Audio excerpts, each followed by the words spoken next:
창세기 12장 펴시고요. 창세기 12장 우리 1절 2절 다시 한번 읽죠. 창세기 12장 1절 2절 시작. 여호와께서 아브라함에게 이르시되 너는 너의 고향과 친척과 아버지의 집을 떠나 내가 내게 보여줄 땅으로 가라. 내가 너로 큰 민족을 이루고 내게 복을 주어 내 이름을 창대하게 하리니 너는 복이 될지라. 아멘. 자, 아브라함 이야기 계속하고 있어요. 우리에게 경건한 모범, 거룩한 모델로 세워 사명 잘 감당한 분이 이제 아브라함이죠. 아브라함은 모든 믿는 이의 모델로 세운 그 귀한 분이죠. 우리는 아브라함 삶 통해서 그리스도인으로서 하나님 자녀로서 이 세상 어떻게 살아가야 하는지 배울 수 있게 된 거예요. 아브라함은 정말 법 없이 살 수 있을 만큼 인격적인 하나님 사람이었죠. 그래서 율법이 주어지기 전에 율법 없이 하나님께서 아브라함에게 의롭다라고 말하셨어요. 율법을 지켜서 의롭다 한 게 아니라 율법이 없었으니까 율법을 지킬 수도 없었을 거잖아요. 그러니까 율법이 없을 때 하나님이 너 의롭다, 옳다 인정받은 분이잖아요. 그리고 율법은 아브라함 이후에 500년 지나서 이스라엘에게 주어진 거잖아요. 그러니까 어느 시대라도 우리가 여기서 알 수 있는 한 가지는 어느 시대라도 아브라함처럼 살면 하나님이 의롭다 하신다는 거죠. 맞아요? 그죠? 아브라함이 그렇게 살아서 하나님께 의롭다 했잖아요. 하나님께 의롭다는 소리를 들었잖아요. 우리도 아브라함처럼 살면 의롭다는 이야기를 듣겠죠. 율법에 의한 것이 아니라 그의 삶에 의한 의롭다 하심이니까. 그래서 아브라함처럼 하나님 신뢰하며 사는 사람은 사실상 율법이 요구할 것이 없는 거죠. 그런 사람의 인생을 그대로 천국으로 옮겨 놓아도 이상하지 않단 말이죠. 그래서 우리도 우리에게 주어진 사명 잘 발견하고 남은 평생 아브라함처럼 올곧게 신실하게 충성하면서 살아야 될 줄 압니다. 자, 오늘 우리가 읽었던 12장 아마 오늘 18장 19장까지 갈 수 있을지 모르겠어요. 한번 여러분 성경에다가 낙서하시면서 오늘 이 말씀 좀 잘 따라오셨으면 좋겠습니다. 아브라함 찾아오신 하나님이 뭐라고 말하냐면 너의 고향 친척 아버지 집을 떠나 내가 너에게 보여줄 땅으로 가라. 그렇게 말씀하셨죠. 하나님께서 보여줄 그 땅에서 아브라함이 큰 민족을 이루게 해주실 것이고 그 이름을 거기서 창대하게 해주겠다. 너를 축복하는 사람에겐 내가 복을 내릴 것이고 너를 저주하는 사람에겐 내가 저주할 거다. 땅의 모든 족속이 너로 인해서 복을 얻을 것이다. 이렇게 약속하셨죠. 그래서 아브라함은 이 말씀을 그대로 믿고 순종해요. 그래서 아버지 하란을 잃은 그 조카 롯도 그 큰아버지 아브라함을 따라 나선 거예요. 아버지가 없으니까 아버지로 믿고 따르고 의지할 만한 분이 이제 아브라함 그 롯에게 아버지 같은 아브라함이 있으니까요. 그래서 아브라함이 하란을 떠날 때 나이가 75세였어요. 75세. 이제 어디 새로운 도시 가서 다시 정착하기가 좀 부담스러운 나이죠. 75세에 다른데 귀농귀촌할 수 없잖아요. 그래서 그 부담스러운 나이에 왜 갔대요? 왜 갔대요? 12장 4절에 보면은 뭐라고 나와요? 그 이유를? 못 따라갔다? 말씀 따라갔다. 무슨 말씀 따라갔다? 여호와의 말씀 따라갔다. 그런데 밑줄 긋는 거예요. 여호와의 말씀 따라갔다. 말씀 믿으니까 따라가죠. 못 믿으면 따라가요? 믿으니까 따라가죠. 믿기지도 않는데 이미 이룬 기반 다 포기하고 가겠어요? 그죠? 아까 우리 그 에라스도도 그랬잖아요. 그죠? 믿기지도 않는데 그걸 다 관직 같은 거 고위공직을 다 포기하고 가겠냔 말이죠. 예? 누가 자꾸만 야야거려요. 예. 그래서 지금 믿으니까 하나님 말씀 따라간 거죠. 그래서 그 말씀 따라 그대로 믿고 순종해서 약속하신 땅 가나안까지 도착해요. 그리고 그런데 그 과정이 한 구절로 나와요. 한 구절로 5절에 보니까 같이 읽어볼까요? 시작. 아브라함이 그의 아내 사레와 조카 롯과 하란에서 모은 모든 소유와 얻은 사람들을 이끌고 가나안 땅으로 가려고 떠나서 마침내 가나안 땅에 들어갔더라. 마침내 가나안 땅에 들어갔다. 이끌고 갔다. 단순하게 이렇게 나오잖아요. 근데요, 우리 아버지들 가족 데리고 가족 여행 가보셨어요? 예? 그거 쉬워요? 차에다 막 때려 싣고 아이들 챙기고 이거 쉽지 않죠. 근데 이게 터를 바꾸는 일이에요. 그 가속이 한둘이었겠어요? 이게 되게 간단하게 그냥 뭐 챙겨서 갔다. 그 가나안 땅에 도착해서 들어갔다. 근데 이게 고향 버리는 거, 약속하신 땅까지 들어가기까지 그 섭섭한 마음, 그 두려운 마음, 그 모진 수고, 모진 고생, 성경에 나타나지 않잖아요, 그죠? 이런 행간의 상황을 잘 읽을 때 말씀은 더 생생해져요. 그래서 이 성경은요, 빨리 통독하는 것도 좋은데요, 정말 성경을 여유롭게 묵상하면서 읽는 것도 중요해요. 때로는 통독할 때는 빨리 읽고, 또 아침 시간에 우리가 뭐 분량을 뽑는 게 아니라 한 말씀 딱 정해놓고 충분히 그 숙고하는 거죠. 그런 것도 참 중요해요. 그래서 아브라함이 가나안 땅 중에서도 세겜 땅 모래 상수리 나무쯤에 이르니까요, 그 나무가 몇 그루 없어요. 거기가 나무, 상수리 나무. 여기 지금 세겜 땅 모래 상수리 나무 하면은 누구나 다 아는 거예요. 그 지역의 랜드마크처럼.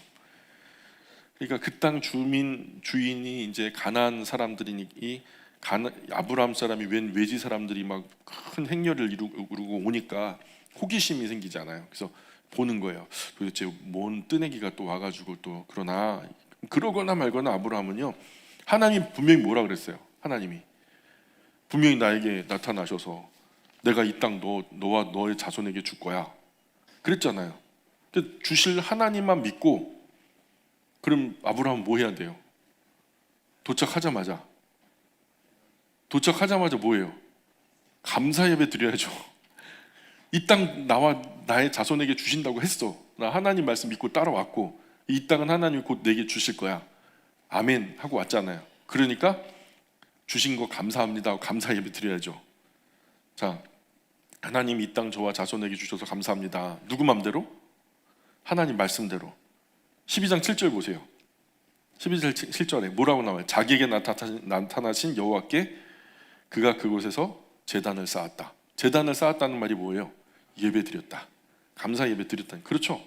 제단 쌓는 것이 감사 예배예요. 그래서 아브라함은 예배 소중하게 여겼어요. 이삭 가는 곳마다 제단 쌓는 일을 아주 성실하게 해요. 브엘세바에서도 에셀나무 심어놓고 영생하신 여호와 이름 부르죠. 삶의 모든 변화 순간마다 끊임없이 하나님을 위하여 제단을 쌓았다, 이런 말이 나와요. 그래서 즉 삶의 모든 변화마다 성실하고 진실하게 하나님을 예배하고 경배하는 삶을 살죠. 자, 제단을 쌓을 때는 성경이에요. 수식을 가만히 보면은 여호와를 위하여, 여호와의 이름을 위하여 하는, 하나님을 위하여, 이런 말이 따라붙어요. 제단을 쌓을 때는, 제단은 뭐 한다는 거예요?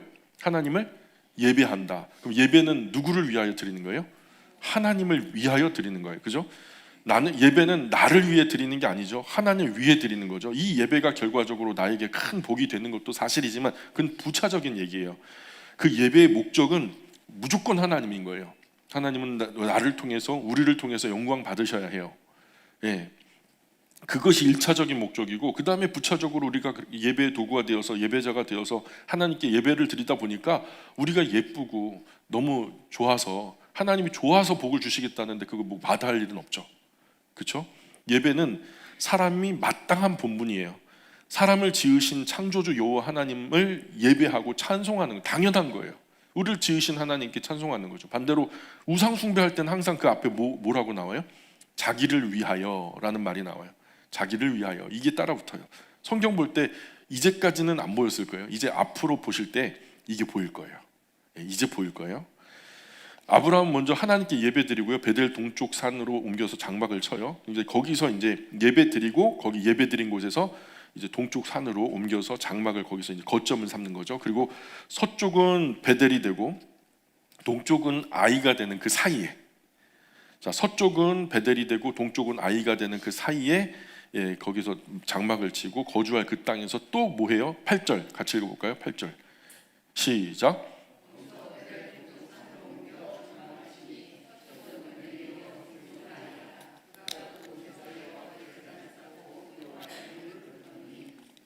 그러니까 그렇게 살면서 거처가 점점 남쪽으로 옮겨져요. 점점 이제 지중해를 왼쪽에 두고서 위에 갈릴리 호수, 요단강, 사해가 연결되죠. 그게 북남쪽이에요. 저 위쪽이 북쪽, 밑에가 남쪽. 그러면은 그 지중해는 왼쪽에 있죠. 그 왼쪽에 두고. 그래서 점점점 남쪽으로 내려오게 되는데 아마도 목축이 생업이잖아요. 소치고 양치는 것이 생업이잖아요. 그때 당시 지금처럼 이렇게 막 지푸라기를 모아놓고 건초더미 만들어 놓고서 먹이 주고 가둬놓고 키우고 그러진 않았어요. 그냥 그래서 한 곳에 오래 머물면서 생활을 하기는 어려웠을 거예요. 들판에 풀을 갖다 흩어놓고 키우니까 짐승들 다 그 흩어져서 먹다 보면은 이제 풀이 씨가 마르죠. 그러면 다른 목초지로 옮겨가야죠. 근데 그 땅에 큰 기근이 들어서 아브라함은 가까운 이집트로 내려가요. 이집트는 도시가 강도 흘렀고 도시들도 있어요. 강을 끼고 있는 여러 도시들이 있었으니까. 그래서 정말 어려울 때는 사람 먹을 것도 짐승 먹을 것도 거기서 공수해 오면 되는 거니까. 그런데 강을 끼고 이미 정착한 여러 족속이 그 이집트 땅에 살고 있었죠. 그래도 살려면은 객이 되어서 다른 사람들 틈에서라도 견뎌야 되니까. 예. 그래서 그렇게 이집트 가까이 갔을 때 아브라함이 이제 사라에게 말하는 거죠. 사라에게. 사레, 넌 너무 예뻐. 사레, 넌 너무 예뻐. 그래서 이집트 사람들이 내 아내라고 하면 나 죽이고 너 뺏을 것 같아. 그 정도로 예뻐 보인 거죠. 예, 그러니 너를 나의 아내라 소개하지 말고 내 여동생이라 말하자. 그럼 우리 다 살 수 있어. 그런 거죠. 우리 아버지들도 그런 두려움이 있어요? 그런 두려움이 있어야 되는데. 아이고야. 그래서 우리 아버지들, 우리 영광 아버지들은요, 한 분 빠짐없이 세상 제일 큰 복이 아내 복이에요. 제가 볼 땐 그래요. 그러니까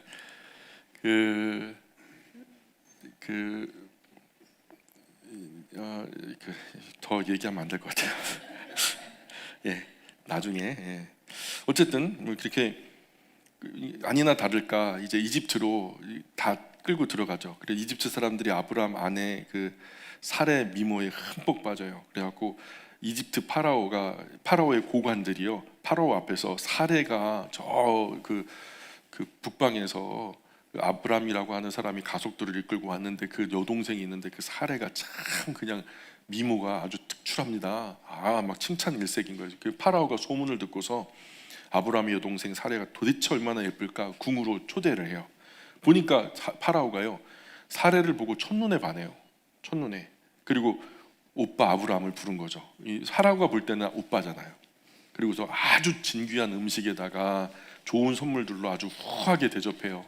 그래가지고 양과 소와 여러 노예, 그 양과 소를 칠 수 있는 노예들까지도, 그리고 낙타까지, 이런 것들, 나귀와 낙타까지 선물을 줘요.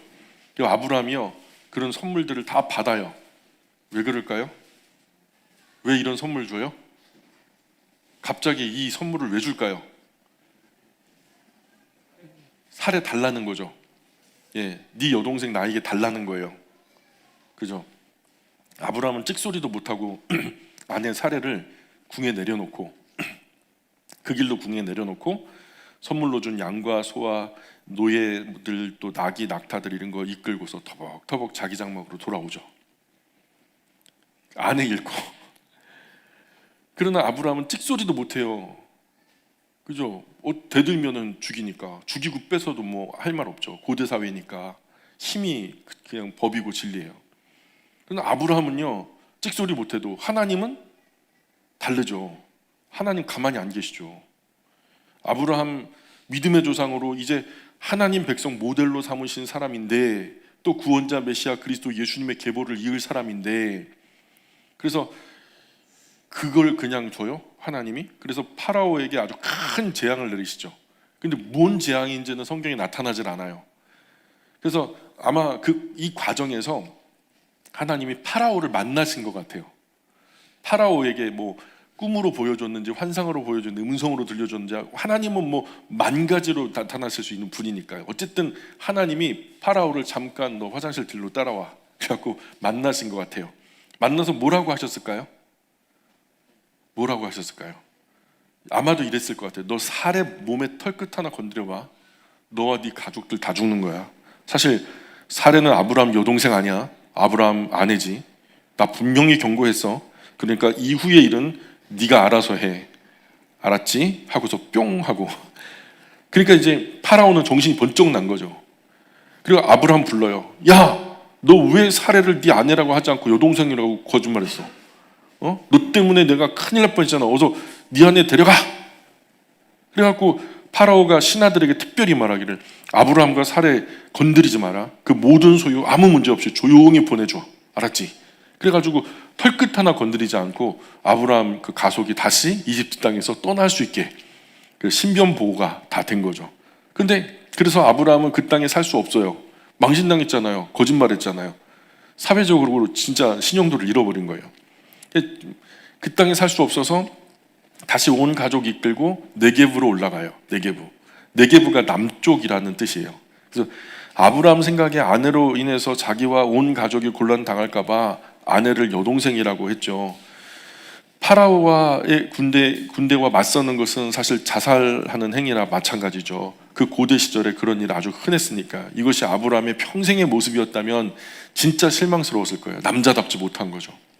어떻게 아내를 여동생이라고 속이냐. 근데 이게 일반적인 아브라함의 모습이었다면 저는 별로 존경하지 않았을 것 같아요. 근데 훗날에 이 아브라함이 전혀 다른 사람이었다는 거를 알게 돼요. 훗날 메소포타미아 사람들이 와가지고 조카 롯과 그 가족 전투 전리품으로 다 끌고 가잖아요. 그래서 아브라함 집에 기르고 연습한 사람 318명 데리고 4개국 연합 왕을 대항해서 그 칸 가문의 수장이 네 연합국 왕들을 대항해서 그 왕과 군사들을 무찌르고 롯에게 속한 모든 가족과 함께 잡혀간 모든 사람 빼앗겼던 재산들 다 도로 찾아오죠. 사람 기르고 연습시켰다 해도 누가 목숨 걸고 명분 없는 전투에 함께 할까요? 그 먹여주고 입혀주고 재워주니까 함께 하는 거지. 너 나랑 같이 목숨 생사를 걸고 싸우자 그러면 누가 그 나서줄 사람 있어요? 진심으로? 근데 아브라함의 인격이 참 그만큼 생사를 함께 할 만큼이나 귀했던 것 같아요. 누가 도망가지도 않고 종들에게도 함께한 사람들에게도 그때 이제 종들만 함께한 게 아니라 주변에 함께 포로로 끌려갔던 사람들도 참전했던 흔적이 있어요. 그래서 그만큼 고귀한 인품이었기 때문에 생사고락을 함께했을 것으로 예상해 볼 수 있는 거죠. 아브라함이 끝까지 비겁쟁이였다면 그렇게 하지 못했을 거란 말이죠. 그런 면에서 아브라함은 아주 담대한 사람이었죠. 근데 기근이 온 거예요. 아브라함이 사는 그 동네에 기근이 와요. 그리고 다시 이집트로 내려가요. 12장 9절 볼까요? 12장 9절에 점점 뭐래요? 남방으로 옮겨갔더라. 이 남방 밑줄 보세요. 그 밑에다가 뭐라고 적으시냐면 네게브라고 적으시면 돼요. 네게브. 이 남방이라는 게요, 성경 원어상 네게브라고 해요. 이스라엘 본토에서 밑에 쪽에 네게브 남쪽 지역이다. 다시 올라온 네게브에서 사실 이제 이집트에서는 북쪽이죠. 이스라엘 본토에서는 남쪽이죠. 그렇죠? 머릿속에 생각이 드시죠? 이집트에서 올라간 거예요. 그죠? 이스라엘 본토에서는 내려온 거고. 이해 가시죠? 그래서 올라온 네게브에서 아브라함의 형편이 어땠어요? 13장 1절 2절. 13장 1절 2절 시작. 아브라함이 애굽에서 그와 그의 아내와 모든 소유와 롯과 함께 네겝으로 올라가니 아브라함에게 가축과 은과 금이 풍부하였더라. 아멘. 떠나갈 때 은과 금이 풍성한 상태로 갔다면 굳이 이런 말 할 필요가 있을까요, 없을까요? 기근 때문에, 여러 어려움 때문에 이집트로 내려갔잖아요. 기근 때문에 내려갔어요. 내려갔는데 이집트에 들어갔어요. 여러 어려움이 있었죠. 아내를 누이라고, 여동생이라고 속이기까지 했으니까요. 망신당하고 올라왔어요. 올라왔는데 재산이 그만큼만이었으면, 떠날 때 정도였으면, 아니 그보다 적었으면 이런 말 안 했을 텐데, 그가 떠났다가 다시 돌아왔는데 어떻게 됐대요? 아브라함에게 가축과 은과 금이 풍부하였더라. 더 많아졌다는 얘기예요. 아브라함은 떠날 때보다 더 많은 가축과 재산 가지고 다시 북쪽으로 올라온 거죠. 그리고 처음 약속의 땅에 도착해서 원래 처음 장막 쳤던 곳, 곧 베델과 아이 사이에 하나님께 예배드렸던 곳으로 다시 올라왔어요. 그리고 거기서 뭐 해요? 뭐 할까요? 3절 보세요. 3절. 자, 시작.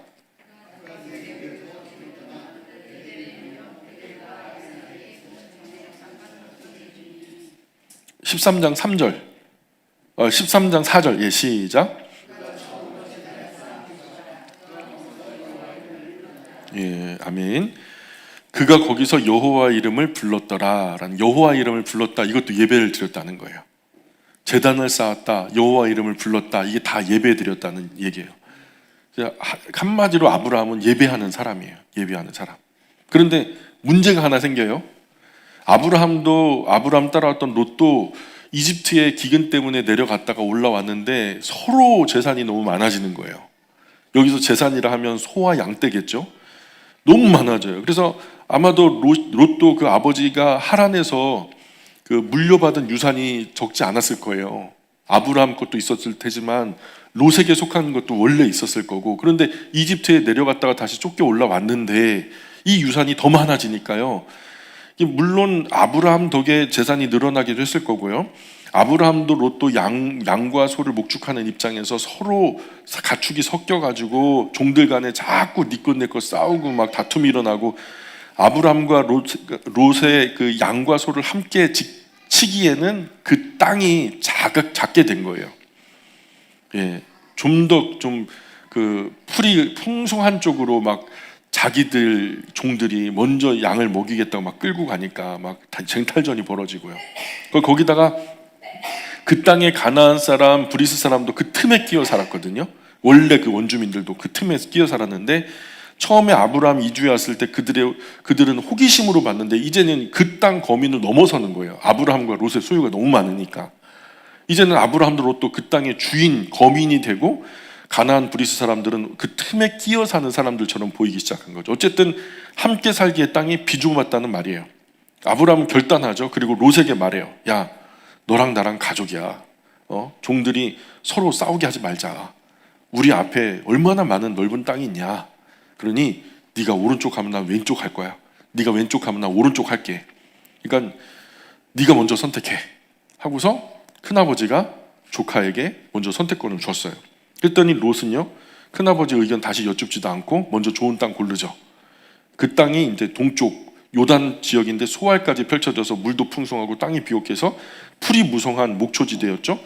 그게 말 그대로 그냥 그때 당시 사람들의 표현으로 에덴 동산 같았다. 막 그럴 정도로 물도 풀도 아주 그냥 땅도 기름지고 풍성한 땅. 근데 롯이요, 그렇게 아브라함을 떠나가요. 아브라함은요, 가나안 땅에 그저 머물면서 거기 거주했어요. 또 이제 떠날 필요 없잖아요, 그죠? 롯은 그 지역 여러 도시들에 머무르면서 장막터를 여러 곳에 옮기다가 어느 곳이 살기 좋을까 하면서 이제 장막터를 여러 곳에 옮기다가 결국 정착한 곳이 소돔이라고 하는 도성에 자리를 삼아요. 그래갖고 거기 정착하게 된 거죠. 그러나 롯이 볼 때는 소돔이 정말 살기 좋은 땅이었을지 몰라도 하나님이 보실 때는, 성경대로 하자면 하나님이 보실 때는 악했고 죄악으로 간영한 도시였다, 이렇게 말해요. 사람이 보기에 좋은 도시가 있고요, 하나님이 보실 때 그 살기 안 좋은 도시가 있어요.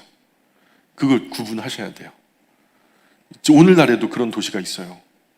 예, 우리가 과연 이게 내 육신의 소욕대로 살기에 좋은 도시인지. 우리나라 살기 좋은 도시 탑 10이 있어요. 오산은 아니에요. 오해하지 마세요. 수원이 2위인가 그래요. 1위가 어딘 줄 아세요? 세종시. 세종시가 2위, 3위가 뭐 대전 유성구, 뭐 9위가 여수, 뭐 이렇게 여러 곳에 있어요. 근데 살기 좋은데 하남시도 뭐 10인가 그렇고 되게 살기 좋대요. 오산은 어렵어요. 근데요, 그 세상이 평가할 때 살기 좋은 도시고 하나님 보실 때는 순위가 다를 거예요. 예, 하나님 보실 때는 순위가 다를 거라고요. 그래서 롯이 아브라함 떠난 후에 아브라함이 얼마나 많이 섭섭했을까요? 뭐 함께 살았던 정도 있고, 뭐 이제 먼저 뭐 선택하고 더 좋은 땅 찾아오고 갓버린 것도 그렇고, 하나님은 아브라함을 장막 밖으로 나오게, 야 거기 웅크리 있고 있지 말고 찌그러져 있지 말고 나와봐봐. 그리고 저 언덕 위에 올라와, 일어나, 뒤에 가슴 좀 펴고, 기지개 좀 한번 펴고, 자 이제 동서남북 바라봐. 봤어? 오케이. 네 눈이 닿았던 모든 땅 내가 너에게 줄게. 그리고 좀 너 걸어봐. 한번 한 바퀴 돌아. 그래서 네가 이제부터 밟게 되는 모든 땅 내가 너에게 줄게. 눈길 닿는 모든 곳, 발길 닿는 모든 곳 내가 너에게 다 줄게. 그래서 이 아브라함과 그 자손에게 주겠다고 약속하세요. 그리고 그 땅에 거주할 아브라함의 자손도 티끌처럼 셀 수 없이 많아질 거라고 약속하세요. 하나님의 약속이에요. 종횡으로 걷게 하시고 아브라함 발길 닿았던 모든 그 땅 내가 너에게 줄게. 눈길 닿은 모든 땅, 그 발길 닿은 모든 땅 내가 너에게 줄게. 이렇게 하나님의 약속에 큰 위로를 받은 아브라함은 뭐 했을까요?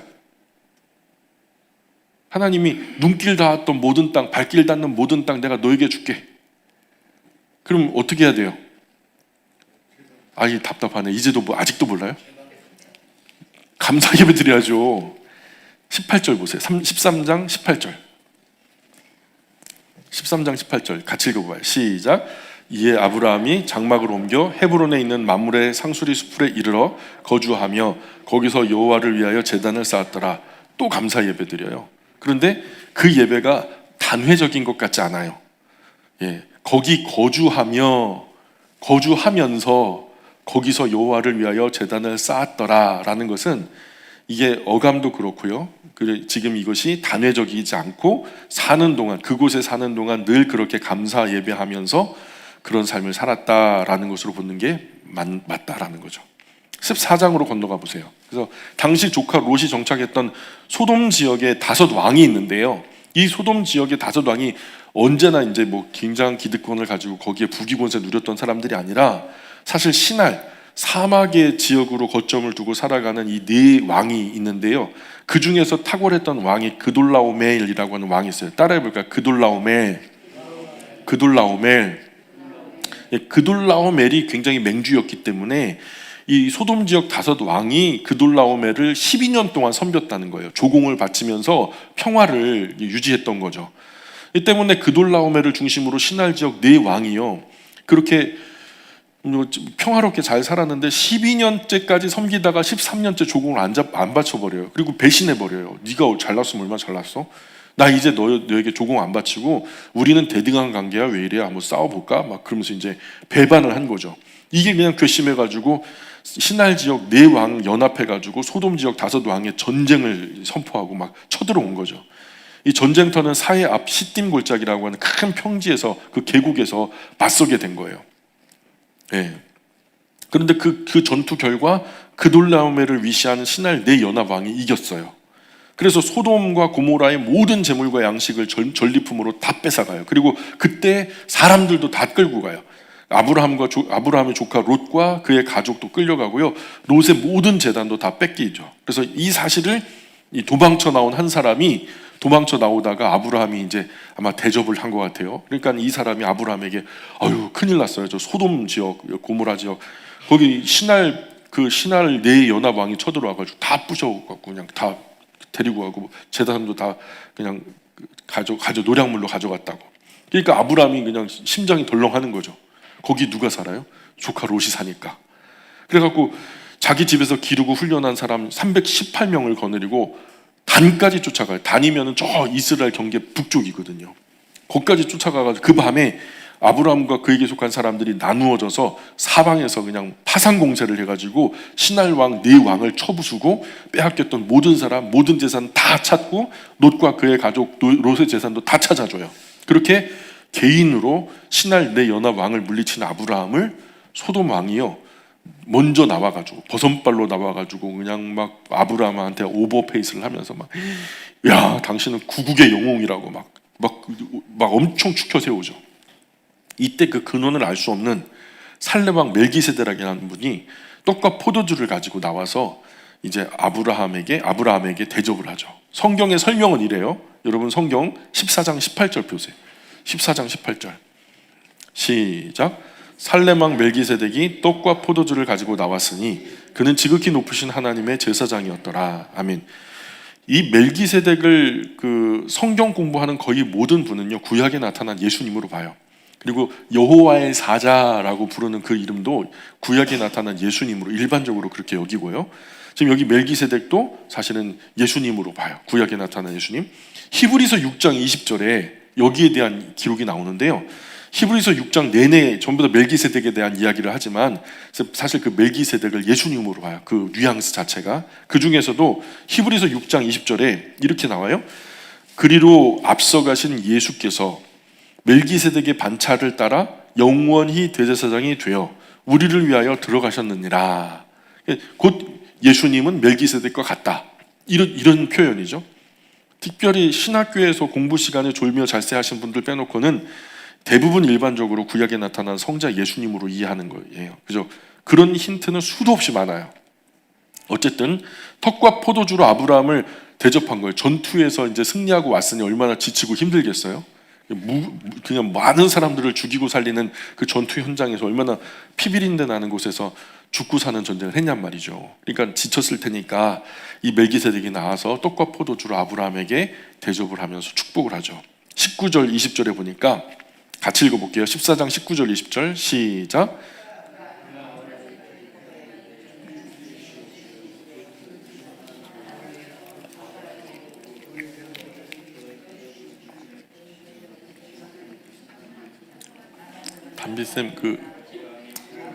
담비쌤 마이크 대고 좀 읽어주셔야 될 것 같아요.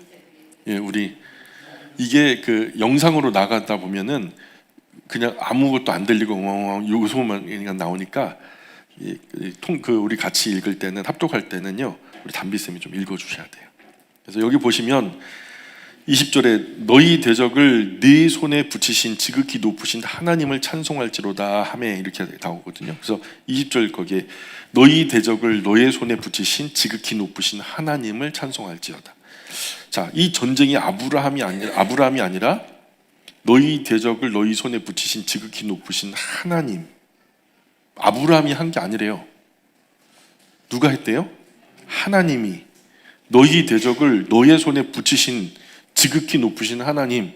그러니까 아브라함이 318명 데리고 나와서 막 싸우고 막 그래가지고 이긴 걸로 우리가 착각할 수 있는데 여기서 분명하게 하죠. 너의 대적을 너의 손에 붙이신 것은 지극히 높으신 하나님이라는 거예요. 그러니까 찬송하려면 그 하나님 찬송하라는 거죠. 이에 아브라함도 100배, 1000배 공감하고 동감하죠. 그래서 전리품으로 얻은 모든 것 중에서 10의 1조를 10분의 1을 멜기세덱에게 줘요. 인류 최초의 11조예요. 이게 11조 정신이죠. 하나님을 인정해 드리는 거. 내가 한 게 아니라 하나님이 하셨어요 하는 거. 여기서는 아브라함 대신해서 그 대적을 아브라함 손에 붙여주신 그런 하나님을 인정해 드리는 뜻으로 11조를 드린 거예요. 11조는 율법에 의해 생겨난 게 아니고 제도에 의해서 드려진 것이 아니었죠. 율법이 있기 500년 전에 아브라함이 먼저 11조 했잖아요. 자, 그런데 그 요즘 11조 얘기할 때 11조 무용론을 주장하는 분들이 굉장히 많아요. 저는 우려가 된다고 생각해요. 저는 그분들의 주장의 근거를 유심히 살펴봐요. 근데 합당한 근거를 찾기가 어려워요. 성경을 오해하고 있거나 잘못 알고 잘못 해석하신 분들 대부분이고요. 중요한 것은 교회를 시작하신 예수님 가르침에 외식하는 서기관 바리새인 향해서 말씀하시기를 이것도 행하고 저것도 버리지 말아야 한다라는 가르침을 주셨어요. 우리는 다만 그 예수님의 가르침을 따를 뿐이죠. 오늘 우리 11조는 어때요? 어떤 마음, 어떤 정신으로 드려요? 한 달 동안 몸도 마음도 건강하게 직장생활 잘할 수 있게 하신 것도 하나님 은혜죠. 다 하나님께서 우리에게 은혜 베풀어 주신 결과로 우리가 이렇게 살면서 얻을 수 있었어요. 세상은 그렇게 생각하지 않아도 하나님 사람은 그렇게 생각해요. 하여 우리 월급만 아니라 우리 삶의 모든 것이 다 하나님의 것임을 인정하는 신앙 고백 같은 거죠. 그러나 하나님께 다 드리면 이 땅에서 쓸면 살 수 없으니까 열에 하나 구별하여 드릴 때 하나님은 그의 모든 것을 다 드린 것으로 간주하시고 받으세요. 그리고 열의 아홉으로 살 수 있게 하시죠. 출애굽 때 하나님 덕분에 모두 살았죠. 그죠? 하나님 덕분에 모두 살았잖아요. 이집트에 처음 난 거 다 죽었잖아요. 이스라엘에 처음 난 거 죽었어요? 안 죽었어요. 희생양 때문에 피를 바른 모든 곳에 그 죽음의 천사가 넘어가서 첫 번째 난 것들이 안 죽었단 말이에요. 자, 그런데 모두 하나님 거잖아요. 하나님이 다 살려주셨으니까. 근데 하나님이 다 받지 않으시고 뭔만 요구하셨죠? 처음 난 것, 첫 열매. 그것 드리면 다 드린 것으로 간주해 주시겠대요. 그래서 하나님이 처음 난 것을 받으시면서 다 받은 것으로 간주해 주시니까요. 우리 11조도 마찬가지죠. 그러나 오늘 교회가 그 11조로 엉뚱한 짓을 많이 해가지고 11조 회의론이 머리를 들고 있어요. 근데 용도만 바르게 성경대로, 성경의 가르침대로 바르게 11조를 활용하면 저는 더없이 유익할 거라고 생각해요. 여러분 어떻게 생각하세요? 오늘 말씀 잘 읽어보시고 지난 저희 11조 강의도 좀 찾아서 다시 들어보시고, 그리고 성령님께서 안내해 주시는 대로 결정하면 될 일이죠. 개인적으로 결정하실 일이에요. 이거는 단체적으로 우리가 어떻게 하자 그렇게 할 수 있는 게 아니고, 여러분 신앙 양심상 하나님 성령님께서 안내해 주시는 대로 그렇게 결정하면 될 일이에요. 어쨌든 멜기세덱 앞에서 이렇게 정중했던 아브라함은요, 이 소돔 왕 앞에서는 달라지죠. 멜기세덱 앞에서는 정말 진중하고 막 그랬는데, 소돔 왕 앞에서는 전쟁으로 얻은 모든 전리품 소돔 왕에게 다 줘버려요. 남아있는 것도 하나도 자기 것으로 취하지 않고 다 주고, 다만 아브라함에게 속한 사람들만 좀 데려가죠. 그리고 아브라함이 소돔 왕 앞에서 하나님의 이름으로 맹세하기를 어떻게 맹세하냐면 14장 22절 보세요. 14장 22절 22, 23, 24절 한번 읽어볼게요. 시작. 아브람이 소돔 왕에게 이르되 천지의 주제이시오 지극히 높으신 하나님 여호와께 내가 손을 들어 맹세하노니 내 말이 내가 아브람으로 치부하게 하였다 할까 하여 내게 속한 것은 실 한 오락이나 들매끈 한 가닥도 내가 가지지 아니하니라. 오직 젊은이들이 먹은 것과 나와 동행한 아넬과 에스골과 마므레의 분깃을 제할지니 그들이 그 분깃을 가질 것이니라. 예, 천지의 주제 지극히 높으신 하나님 여호와 앞에서 내가 손을 들고 맹세합니다. 소돔 왕 당신에게 속한 것은 한 오라기도 들매끈 한 가닥도 내가 가져가지 않겠습니다. 오직 나의 젊은이들을 이 전쟁을 위해서 먹은 것과 나와 동행한 아넬과 에스골과 마므레 분깃만 제할 것입니다. 그들은 분깃 가져갈 겁니다. 내가 가져가는 게 아니라 그들은 분깃을 가져간다는 거예요. 그리하여 아브라함이 나 때문에 부자가 되었다, 당신은 이런 말 하지 못하도록 할 겁니다. 소돔 왕이요, 이렇게 전투에서 이겨갖고 아브라함에게 막 그냥 엄청나게 보물 다 주고 전리품 다 주고, 뒤에 가서 뭐라고 말하냐면 내가 아브라함 시켜서 전쟁한 거야. 그가 이겼어. 그래서 저 부자 됐잖아. 아브라함이 나 때문에 부자 된 거야. 이런 말 안 듣게 하겠다는 거예요. 몇몇 아모리 사람이 아브라함과 동맹 맺고 함께 출전했던 것 같아요. 아모리 사람 중에서도 재산도 빼앗기고 사람도 잡혀간 사람들이 그런 것이 있었던 거죠. 그래서 여기 아넬, 에스골은 아모리 사람들이에요. 그래서 그들을 분깃은 그들이니까, 그들 거니까 그들은 그냥 어쩔 수 없이 그냥 가져가라. 마므레는 어떤 사람이냐면 그 소유 땅을 사용하도록 허용했기 때문에 그 땅 사용료로 분깃을 나누어 준 거예요.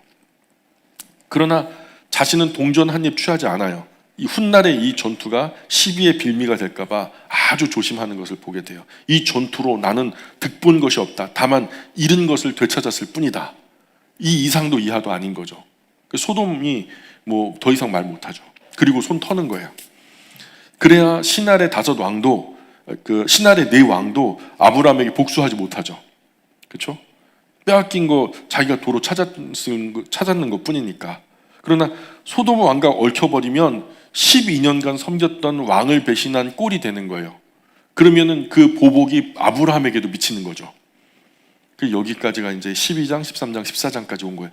뭐 되게 빨리 왔죠? 15장 넘어가 보세요. 15장. 그런데 전쟁에서 돌아온 아브라함이요, 신할 왕들의 복수가 정말 두려운 거예요. 내가 어떻게 제정신이 아닌 상태로 하나님의 도우심으로 전투를 해가지고 승리하고 돌아와서 어떻게 멜기세덱에게 뭐 대접도 받고 막 그냥 11조도 드리고 막 어떻게 소돔하고 얘기하고 어떻게 하고 했는데, 이제 집으로 들어가고 마음이 차분해지니까 지난 일들이 주마등처럼 스치는데 이게 무서운 거예요. 야, 내가 제정신이 아니었다. 이제 신할 네 연합 왕들이 와가지고 우리 가족들 다 때려 죽이고 막 뺏고 막 또 보복전이 시작되면 어떡하나. 막 한참 두려워하는데 하나님이 또 아브라함에게 나타나시죠. 그리고 뭐라고 말씀하세요? 아브라함아, 두려워하지 마라. 내가 너의 방패다. 야, 얼마나 멋있어요? 내가 너의 방패다. 방패 거치지 않고는 그 몸을 꿰뚫을 수 없거든요. 활도 창도 칼도 방패를 뚫지 않고는. 근데 하나님이 뚫려요? 하나님 절대 뚫리지 않는 방패죠. 근데 그 절대 뚫리지 않는 방패가 아브라함의 방패요. 하나님, 내가 너의 방패다. 내가 너의 지극히 큰 상급이다. 복수하려고 달려들면 방패 대신 하나님 막아주는 거죠. 목숨 걸고 전투했는데 세상 다른 사람들처럼 얻은 것이 없어요. 그러나 너 땡전 한 푼 건진 거 없지. 그러나 내가 너의 지극히 큰 상급이다. 그럼 괜찮잖아요?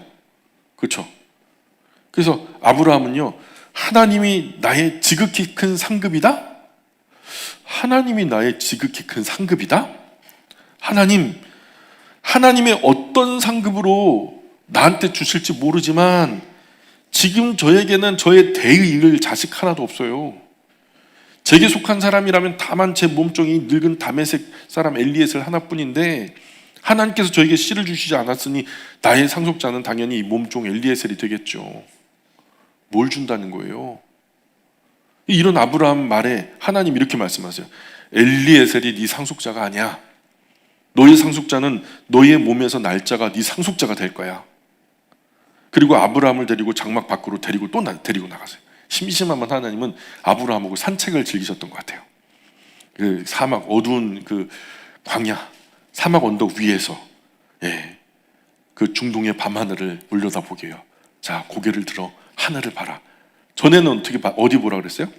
동서남북 지평선 끝까지 보라고. 어디를 걷게 하셨어요? 그 동서남북 모든 땅을 밟아보라고. 근데 지금은 어디를 보라고 하세요? 하늘을 보래요. 야, 우리 하나님 되게 낭만 있지 않아요? 하늘, 밤하늘을 봐라. 하늘을 우러러. 또 뭇별을 셀 수 있나 한번 세봐봐. 아브라함이 셌을까요? 에이, 하나님 저걸 어떻게 다 세요? 못 세지? 또 가라사대. 야, 네 자손이 저 별들 같을 거야. 저 별들을 셀 수 있을진데 네 자손들도 셀 수 있을까? 못 센다면 네 자손들도 못 센다는 얘기지. 그래, 놀랍게도 아브라함은요, 하나님의 이 말씀을 그대로 신뢰해요. 그대로 신뢰해요. 그래서 하나님은 아브라함, 너 진짜 옳다.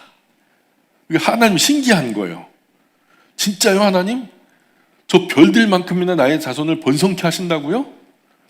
아멘! 아멘! 손주가요, 할머니가 시키는 대로 잘하잖아요. 할머니가 뒤에서 그렇게 하면 오라 그래요. 뒤에서 잘하면 옳지 그러잖아요. 지금 하나님이요, 아브라함에게 그 약속을 하면서 이게 믿을지 말지, 이게 유한한 사람의 머리로 이해나 될까, 공감이나 될까, 그저 그냥 알면은 좋고 몰라도 할 수 없고, 그런 마음으로 아브라함에게 했는데 아브라함이 순전하게 그냥 통째로 아멘 하고서 덥석 먹어버려요. 아멘 하면서. 그러니까 하나님이 옳지 옳다, 의롭다, 옳을 의자잖아요. 옳다. 그래서 역사율에 아브라함 때까지 이렇게 하나님 마음에 옳다 인정받은 사람이 없었어요. 그런데 그러면 대화 끝인데 하나님이 너무너무 흐뭇하셔가지고 흥분해가지고 더 말을 이어가세요. 뭐라 그러냐면, 나는 이 땅을 너에게 주어 너의 소유를 삼게 하려고 너를 갈대아인의 우르에서 이끌어낸 여호와다. 기억하지?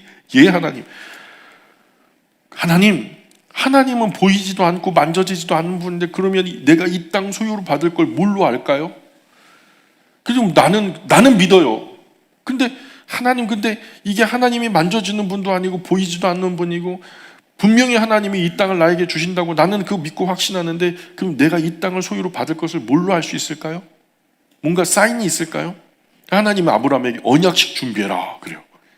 그러니 이제 15장에 보면 9절에 보면은 나를 위하여 3년 된 암소와 3년 된 암염소와 3년 된 숫양과 산비둘기와 집비둘기 새끼를 가져와라.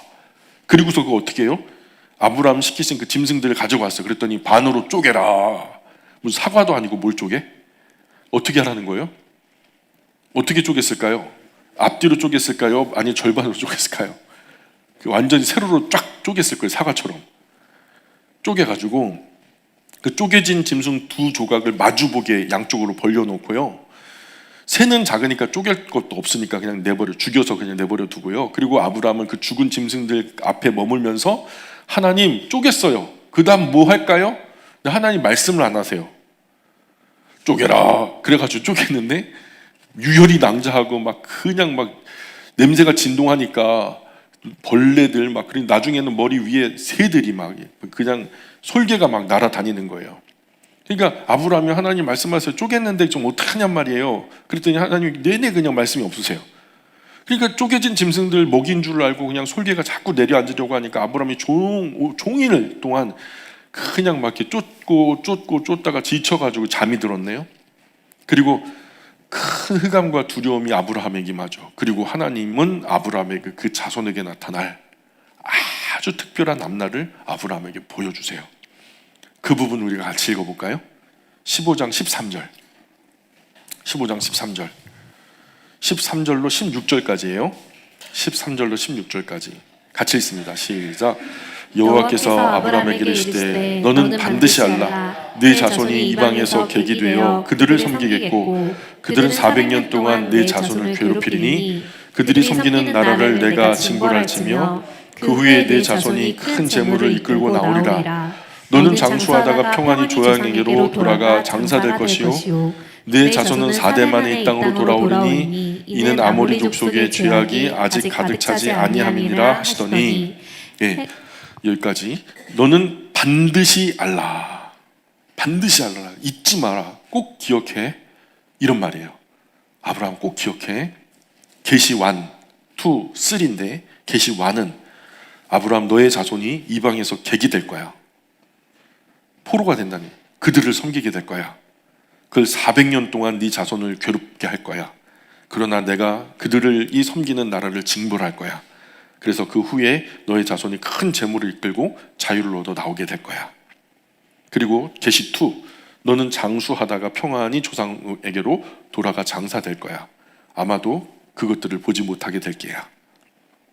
세 번째로 네 자손은 4대 만에 이 땅으로 돌아올 거야. 왜냐하면 아직은 아모리 족속의 죄악이 가득 차지 않았기 때문이야.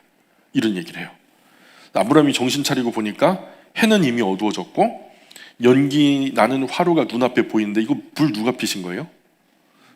아브라함은 핀 적이 없어요. 하나님 피. 그리고 타는 횃불이 쪼갠 고기 사이로 지나가는 거예요. 불이 그 사이를 지나니까 확실히 죽은 거죠. 설 죽은 것도 아니고. 이것을 뭐라고 그러냐면 생명의 언약이라 그래요. 따라해 볼까요? 생명의 언약. 생명의 언약. 이 뭐냐면 이 약속을 어길 시 짐승이 쪼개진 것처럼 내가 쪼개도 좋다. 내가 쪼개져도 좋다. 그 생명을 건 약속이란 얘기예요. 하나님이 생명 걸고 아브라함 약속하는 거예요. 그 확실히 이루어지는 거죠. 하나님 생명 걸고 이루어진다 하니까 이건 분명히 이루어지는 거죠. 우리가 못 알아들을까 봐 다시 설명해 주죠. 그날에 여호와 하나님께서 아브라함에게 더불어 언약을 세워 말씀하시기를 내가 이 땅 이집트의 강 경계면부터 큰 강 유프라테스까지 그 온 땅을 너의 후손에게 주겠다. 18절에 그 땅 어떤 땅이냐 하면 겐 족속, 그니스 족속, 간못 족속, 헷 족속, 브리 족속, 르바 족속, 아모리 족속, 가나안 족속, 기르가 족속, 여부수 족속 살고 있던 그런 땅이다. 그 땅을 내가 너에게 주겠다. 구체적으로 말씀하세요. 두루뭉술하게 말한 게 아니야. 야 사실은 내가 하늘의 땅을 말한 거지 이 땅을 내가 말한 거겠냐. 이렇게 어리둥절 그냥 얼렁뚱땅 넘어가려고 하지 않고 분명하게 그 땅을 주겠다 하면서 지명을 분명하게 어느 족속이 살고 있는 땅 확실하게 말하죠. 그러면 하나님은 왜 이들이 이미 살고 있던 땅을 빼앗아서 아브라함 후손에 준다고 약속하신 걸까요? 그 힌트가 5장 16절에 나와요. 왜냐하면 아모리 족속의 죄악이 아직 가득 차지 않았기 때문이다. 이미 그 땅이요 너무나 죄로 관영해서 그 가나안 땅에 깃들어 사는 수많은 족속이 있어요. 족속들이 성적으로도 도덕적으로도 윤리적으로도 완전히 개판오분전해. 그들이 오래 거기서 기틀을 마련하고 살면 살수록 죄악은 더 관영하게 될 거란 말이에요. 그래서 악한 영향력의 근원이 되는 어느 정도 수위가 넘어가면 하나님이 그런 나라든 제국이든 할 것 없이 다 밀어버려요. 그리고 다시 하는데 그 땅에 너로 새롭게 시작하는 사람으로 삼겠다는 거죠. 16장으로 건너가 볼까요? 16장으로. 아브라함은 이제 하나님은 아브라함과 사라에게서 태어날 후손을 통해서 이루어질 위대한 약속을 주셨죠. 그러나 그 약속이 아무리 위대해도 소용이 없는 게 후손 없으면 말짱 꽝이죠. 너의 후손을 통해서 너는 잘 살다가 열조에게로 돌아갈 거야. 근데 네 후손을 통해서 계속 그 말씀 하시잖아요. 근데 정작 아브라함에게 후손이 있어요, 없어요? 내 몸에서 뭐가 나온다고 하는데 지금 내 나이는 90이고 막 날이 좀 86세고 그런데 그냥 그 약속이 아무리 위대해도 소용없는 게 후손 없으면 말짱 꽝이거든요. 그래서 16장은요, 사례가 출산하지 못했다는 말로 시작돼요. 그래서 사례가 기다리다 못해. 아니 당신이 하나님 만나가지고 하나님이 그런 약속 주셨다며. 근데 후손이 없는 거 어떻게 해? 후손은 어떻게 있어야 되잖아. 그건 우리가 준비해야 되는 거 아니야? 우리가 어떻게라도 후손 준비해 보자. 후손 준비하면 하나님 그 후손을 통해서 펼쳐주시겠지. 그냥 우리가 후손 준비하자. 당신 몸에서 나올 거면은 내가 굳이 아니더라도 당신과 뭐 내 몸종 하갈에게서 좀 나오면 되지 않겠어? 그래서 자기 몸종 하갈을 남편에게 주어서 하갈을 통해서 자녀를 낳자는 거예요. 이 아이디어가 누구에게서 나왔어요? 사례에게서 나온 거예요. 사례는 후손 낳으면 하나님의 그 위대한 약속이 시작될 테니까 수단 방법 안 가리고 어떻게든 아브라함의 씨를 통해 아기를 낳고 싶었어요. 그래서 나이 들어서 폐경한 불가능한 자기 몸이 아니라 분명히 알거든요. 자기는 우리 어머니들 폐경이 되면 알죠. 스스로 알잖아요. 그러니까 그거 아기를 낳을 수 없는 몸이라는 거, 아기를 낳기 불가능한 몸이라는 거 자기가 알아요. 그러니까 젊고 싱싱한 몸종 하갈을 통해서 남편 아기를 얻고 싶었던 거죠. 그래서 아브라함은 사례의 제안을 받아들이고요. 아브라함은 하갈에게 들어가요. 이때 아브라함이 가나안 땅에 거주한 지 10년이 지난 때였어요. 16장 3절에 보면 그렇게 나와요. 그래서 하갈은 그때 임신했고요. 임신하고 보니까 가만히 보니까 임신을 하고 나니까 내 여주인은 이걸 못했단 말이지. 임신하고 출산하는 거 이걸 못했던 거야. 여자의 기본적인 이 구실, 아기를 임신하고 출산하는 거 이걸 못하면 여자야? 한심하고 무능해 보이는 거죠. 잘하면 안방까지도 차지할 수 있겠네? 이렇게 생각하는 거죠. 그래서 하갈은요, 사례를 무시하다 못해 이제 멸시해요. 이 사례가요, 야야야 아서라, 그거 찬물에 손 놓으면 안 된다. 야 조심해서 걸어라. 야 먹을 거 있으면 먼저 이제 하갈 챙겨주고 막. 그런데 지가 무슨 왕이라도 된 것이냐 너스레 떨면서 이젠 사례를 알로 보내요. 이렇게 내려보내요. 어이구 애기도 못 낳으셔가지고 잘 모르시겠지만은 이때쯤 되면 입덧이 얼마나 심한 줄 알아요? 얼마나 힘든지 몰라요? 막 그러면서 막 그냥 무시하다 못해 이제 그 멸시까지 하니까요. 사례가요 참다 저 죽이지도 못하고 후손은 낳아야 되는데, 야 나는 이제 젖 안 먹여, 낳아도 젖 안 먹일 거예요 하고서 막 그러면은 골치 아파지잖아요. 그러니까 속상한 마음에 계속해서 어떻게 품으려고 하는데 이 하갈이가요 보통 애가 아닌 거예요. 자기 제안으로 남편 하갈에게 들여보낸 건데 하갈은 자기가 뭐라도 된 것처럼 여기고 자기를 자꾸 무시하고 멸시하고 있단 말이죠. 그래서 속이 너무 상하니까 이제 누구 괴롭힐 사람 누구 있어요? 하갈 괴롭히면 뱃속에 아기가 어려워지니까 옆에 누가 있어요? 그렇죠. 항상 남편이 있죠. 그쵸 권사님들? 남편이 있단 말이에요. 그죠? 그러니 옆에 있는 아브라함에게 그냥 속상한 마음 쏟아버려요. 아, 내가 받는 모욕은 당신이 받아야 돼. 내가 왜 이런 대접을 받아? 내가 하갈 당신에게 줬잖아. 그런데 하갈이 이것이 자기가 임신했다고 나를 무시하고 멸시하네. 그런데 그걸 당신이 가만 보고만 있어. 그걸 나와 당신 사이에 하나님이 판단해 주셨으면 좋겠어. 그냥 아이고 속상해. 그냥 막 미치겠어. 이게 한 번 했던 것 같진 않아요. 아브람 만날 때마다 하니까 아브람이 막 머리가 빠지고 그냥 머리가 아프고 막 그러니. 아브람이 뭔 죄예요? 야, 내가 언제 하갈 달라 했냐? 저희가 준다 해놓고. 아브람이 이렇게 따지면 사례는 그러면 하나님께 그 큰 약속 받아놓고 아무리 기다려도 후손 없는데 당신 속상하지도 않아? 그럼 뭐 약속? 그게 나만 그렇게 조급한 거야? 나만 잘 되자고 이러는 거야? 그렇게 진행되면 영원히 서로 원망하고 끝이 없죠. 갈라서는 것밖에 없어요. 그렇게 되면. 근데 아브라함이 참 지혜로워요. 뭐라고 말하냐면 당신 여종은 당신 손 아래 사람이야. 그러니 당신 눈에 좋을 대로 해. 나는 몰라. 이 사례 그래? 진짜요? 내 손 아래 사람이니까 내가 마음대로 해요. 진짜 마음대로 해요. 그래. 그럼 알았어요. 오케이. 그래가지고 당장 나가가지고 하갈! 이라고 불러온 거예요. 난 너 통해서 이제 씨 있는 거나 포기. 너 당장 내가 때려 죽일 거야. 일로 와. 막 당당하게 막 팔자그름 하면서 배 이렇게 내밀고 막 이렇게 오는데 귀싸대기를 올려 붙였을 것 같아요. 성경에 그런 말은 안 하는데 깜짝 놀란 거죠. 여주인이 갑자기 태도가 돌변한 거죠. 내년 내가 오늘 너 쳐 죽인다. 이 지게작대기 찾는 사이에 하갈이 이게 진짜 맞아 죽겠다 그래갖고 도망간 거예요. 뱃속에 아기도 죽을까 봐 도망간 거예요. 그래서 하갈은 광야 술길로 가는 어느 길목 샘까지 막 도망간 거예요. 임진한 몸으로 막 미친 듯이 달려간 거죠. 놀라운 마음 가라앉히면서 쉬고 있었어요. 근데 갑자기 하나님의 사자가 나타나 물어요. 뭐라고 묻냐면, 야, 너 어디서 왔어? 너 그리고 어디로 가는 거예요? 그랬더니 저희 여주인이 있는데요. 그 사례라는 여잔데요. 절 때려 죽이려고 해가지고 제가 죽지 못해갖고 그냥 피해갖고 도망치는 중이에요. 그랬더니 야, 네 여주인에게로 돌아가. 그리고 그 손 아래 겸손하게 복종해라.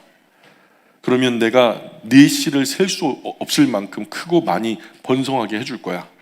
그리고 너는 뱃속에 그 아기를 곧 낳을 거다. 그 이름은 이스마엘이야. 하나님께서 너의 고통을 들어주셨다는 뜻이야. 그 아들은 고삐 풀린 들나귀처럼 살아가게 될 거야. 그가 닥치는 대로 사람들에게 들이받고 달려들고 치고받는 삶을 살게 될 거야. 결국 피부치들까지도 서로 외면하고 대적하는 삶을 살게 될 거야. 그리고서 여호와의 사자는 호련히 사라지죠. 하갈은 하나님이 나같이 천한 것까지 신경이나 쓰실까? 나 몸종인데, 천한 몸종인데, 그렇게 생각했는데 지금 하나님의 천사가 여호와의 사자가 나타나가지고 말하는 거죠. 그런 얘기를 하니까 야, 하나님이 이런 천한 나까지도 살피고 계셨네, 나를 아셨네 하면서 나를 살피시는 하나님. 와, 여러분 따라해 보실까요? 나를 살피시는 하나님, 나까지 것도 살피시는 하나님이라는 얘기죠, 사실. 근데 이 하갈은 자기를 되게 작게 본 거예요. 그런데 이 나까지 것도 살피시는 하나님, 내가 이곳에서 나를 살피시는 하나님, 그런 하나님을 만났네. 그래서 이곳은 브엘라 헤로이라고 부를 거야.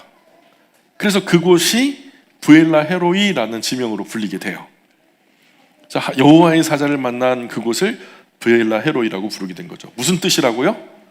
나를 살피신 하나님. 정황적으로 정확하게 좀 해석하자면 나까지 것도 살피시는 하나님. 예. 그곳은 가데스와 베렛 사이였죠.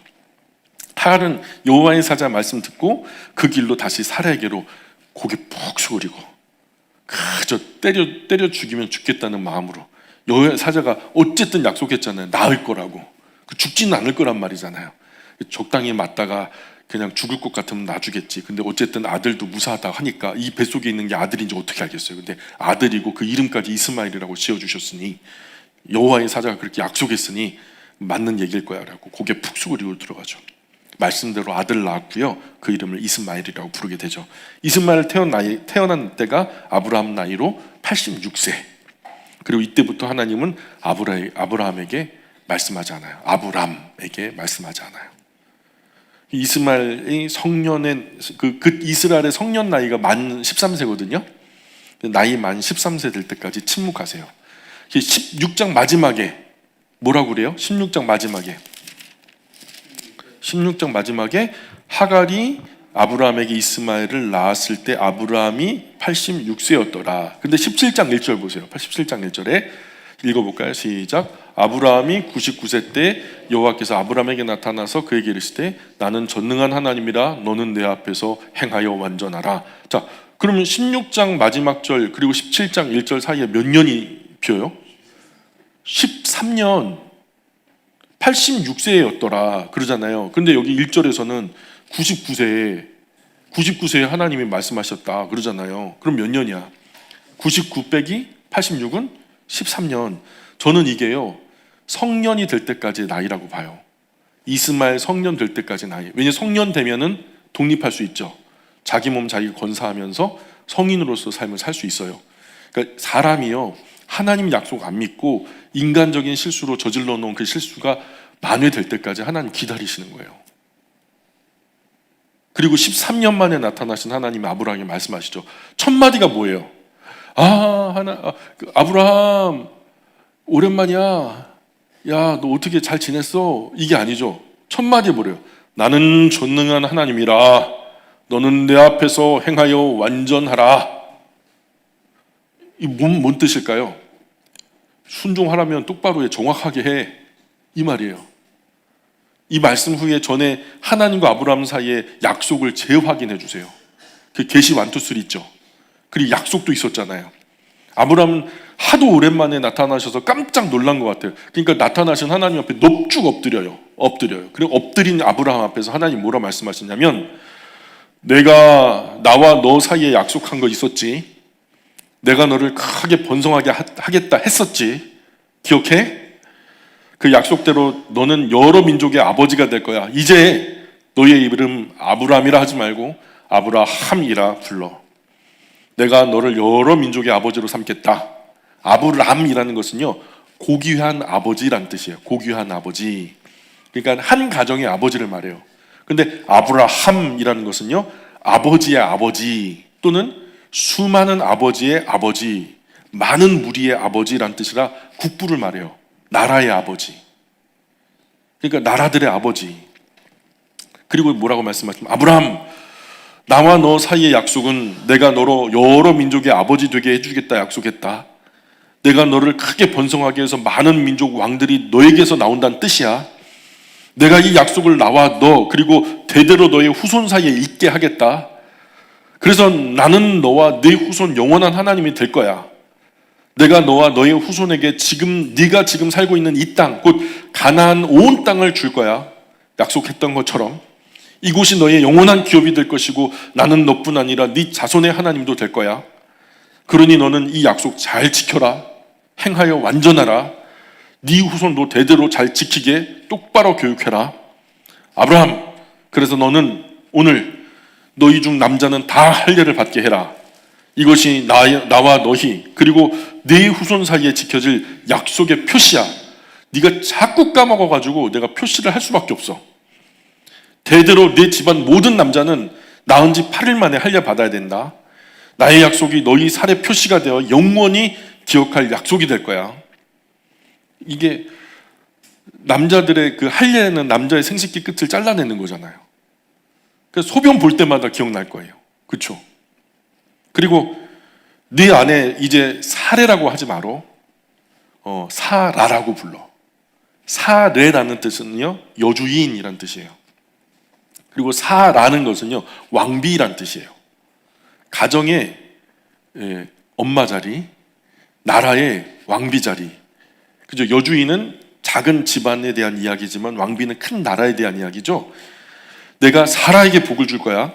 사라가 곧 너의 아들을 낳아줄 거야. 그 아들을 통해 사라는 여러 민족의 어머니가 되고 여러 민족의 왕이 그에게서 태어날 거다. 여기까지 듣다가 아브라함이 속으로 이런 생각을 해요. 속으로 아이고, 나 이제 100살이고 남자 구실도 못하는데 99세잖아요. 남자 구실도 못하는데 어떻게 아들을 낳을까? 내 안에 이제 살에 90세고 태경했는데 출산이 가능이나 할까? 속으로 그래서 웃어요. 속으로 그렇게 생각하다가 실수를 터뜨린 거죠. 실수로 하나님 앞에서 피식 웃어버린 거예요. 그래서 아니 하나님, 그냥 이미 태어난 이스마엘이나 하나님 앞에서 잘 살기 원합니다. 얘를 통해서 그 역사 이루어 주시고. 그런데 하나님이 아브라함의 속마음을 꿰뚫어 보시죠. 그리고서 아니다. 네 안에 사라가 아들을 낳을 거야. 너는 그 아들 이름을 이삭이라 부를 거야. 내가 너와 약속한 것처럼 내가 그와도 약속을 맺을 거다. 그가 누구죠? 이삭과도 약속을 맺을 거라는 거야.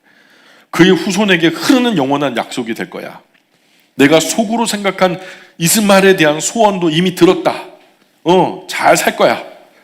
그도 복을 주어서 매우 크게 생육하고 번성하게 될 거야. 그래서 12부족의 지도자가 될 거고 그 후손들이 큰 나라를 이루게 될 거야. 이삭과의 약속은 내년 이맘때 사라가 너에게서 낳을 이삭과 직접 세우겠다. 그리고 끝. 내년 이맘때 사례 품에 아기를 안고 있을 거래요. 그리고 이삭과의 약속은 품에 안겨 있는 그 이삭과 별도로 따로 하나님이 약속하시겠대요. 하나님 이렇게 말씀하시고 후련히 올라가시죠. 아브라함은 하나님 말씀하신 대로 그날로 자신과 이스마엘을 선두로 그 가정의 모든 남자 종들 모든 남자 데려다가 다 할례를 행하죠. 그래서 아브라함이 할례를 행할 때 나이가 99세였어요. 이스마엘 나이는 13살이었고요. 그렇게 성경이 정리돼요. 여기까지 내용이 17장 끝까지예요. 오늘 여기까지 할게요. 다음 주에 18장부터 계속합니다. 하나님, 믿음의 조상 아브라함과 대대에 흐르는 약속을 하신 것 혈통으로 이어지는 것처럼 보이지만 아브라함의 의로움을 보시고 그 신앙을 본받아 그처럼 살아가는 모든 인류에게 하신 약속인 것을 신약 성경은 저희에게 분명히 말씀해 주셨습니다. 오늘 아침에 그 약속이 새겨져 있는 로마서라는 책을 다 통독했고 저희가 그 말씀을 마음에 새겼습니다. 하나님, 저희가 아브라함의 자손 되기 원합니다. 그래서 그 바른 신앙, 율법 없이도 하나님 앞에서 의롭다 여겨주시며 살 수 있는 그 아름다운 신앙을 본받아 저희의 남은 평생 이 약속 붙들고 하나님 앞에 충성되게 살아가는 하나님의 가정, 가문의 사람들 될 수 있도록 은혜 내려 주옵소서. 또 새로운 한 주간을 저희에게 귀한 선물로 주시니 고맙습니다. 하루하루 사는 동안 하나님 앞에서 부끄러울 것 없이 주님 기뻐하시는 복된 일들 행하며 주님 영광 위에 살아가는 복된 하나님의 자녀들 다 될 수 있도록 은혜 내려 주옵소서. 감사하며 예수님 거룩하신 이름 의지하여 기도합니다. 아멘.